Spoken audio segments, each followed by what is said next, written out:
So okay, this is another thing. Now, let's come to the second, concept.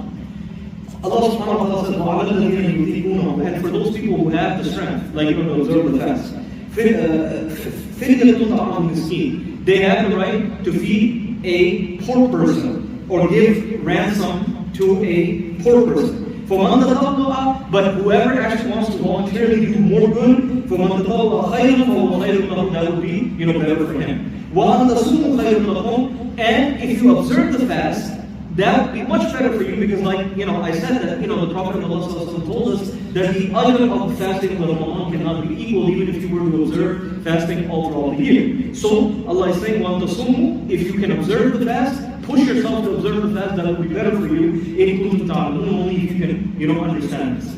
Now, one of the important concepts in the Quran, when you do Quranic studies, which you have to understand, is that certain ayat of the Quran will say one thing, right? Like this ayat of the Quran is saying that for those people who have the strength to, keep the fasting, they have an option that they can actually feed a poor person if they don't want to keep the fast.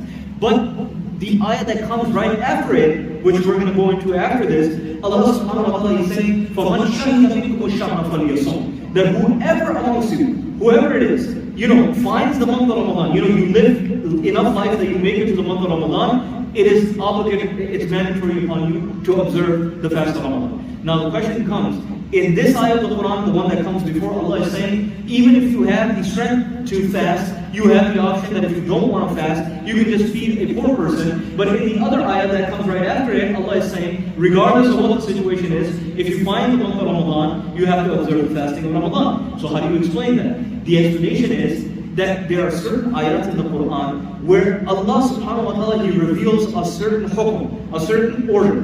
Now when this ayat that we are discussing right now, when this came down, at that time the idea was that Allah subhanahu wa ta'ala wanted to get people used to fasting.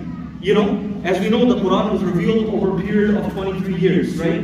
So whenever there is an ayat of the Quran that says one thing, but then there's another ayat of the Quran that comes after that says another thing, then whatever came after that will be the ultimate ruling, because the first one would be abrogated.